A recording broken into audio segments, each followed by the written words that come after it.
So super quick video to show you how to draw the pumpkin for step 1 of your Yayoi Kusama pumpkins project. So here are a couple of my examples. This one, the pumpkin is skinnier and it was drawn on the paper going up and down. And this one, the pumpkin is wider and shorter and it was drawn on the paper going side to side.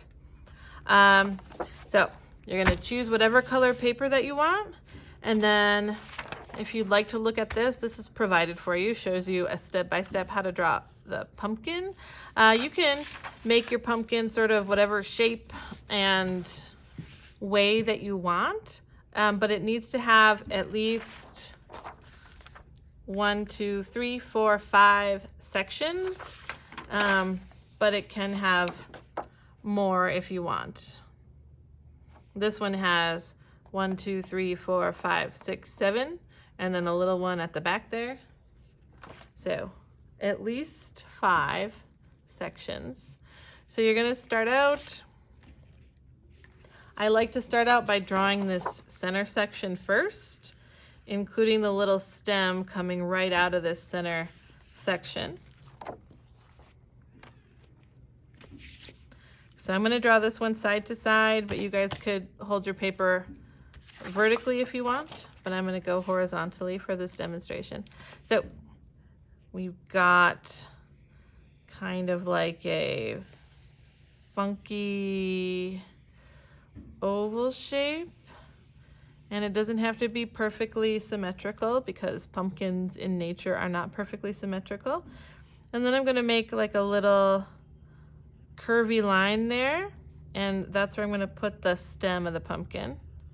You can make the stem of your pumpkin like really curly and expressive if you want. I'm gonna make mine kind of like that. So when you're drawing with pencil, you're gonna draw really light so that it's easy to erase a mistake. And you're gonna be going over it with marker later anyway, so no need to press super hard with your pencil. So we've got the center section of the pumpkin, we have the stem coming off the top, and now you're going to add your other pumpkin section. So you're going to go up the stem just a little bit, and your next section is going to come out just a little bit up the side of the stem.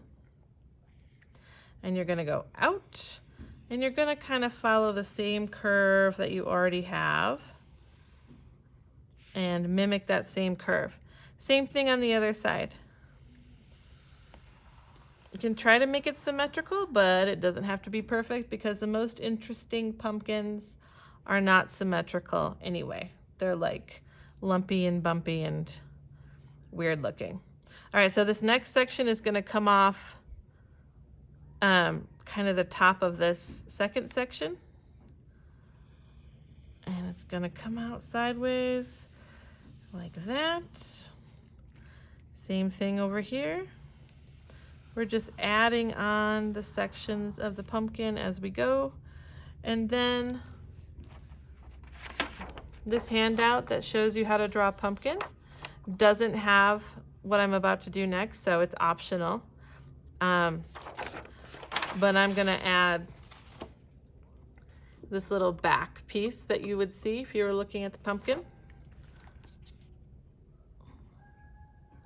I might even add like a couple of them because these are all going to be little sections of the pumpkin that we are going to be able to see. So if that part is confusing, you don't have to do it, or you can come see me if you want some help. Okay. I'm going to expand the stem a little bit too, the base of the stem, make it a little bit bigger. Just because I like the way that looks a little better. That would be totally optional for you. All right, there we go. So at this point, when you have it sketched out, you're gonna outline it with marker.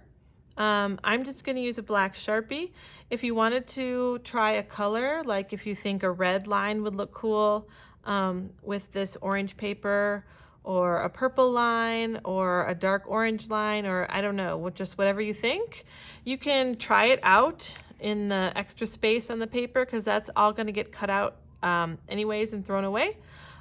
So test any colors that you might want to try here, or you can just use black. So you're going to want to give it with a regular Sharpie, not an ultra fine Sharpie. You're going to give it a nice bold outline. And it's okay if you don't trace your pencil lines like exactly perfectly, because you can erase any pencil that's showing. You want to try to have a nice smooth, bold line. Don't make sketchy lines like this. Okay? Make one, try your best to make one smooth line. But that takes practice, so it's okay if it's not perfectly smooth. So, bold outline. And if you look at the examples of Yayoi Kusama's pumpkins that I've shown you, or that I provided in the slideshow, you can see she makes her pumpkins all sorts of different shapes and sizes. So if you wanted to make this one like super crazy looking, you could add even another section out to the side. But I'm going to leave this one like this for now. So this is step 1. And now you would erase any pencil that's still showing. And then you would be ready to go on to step 2.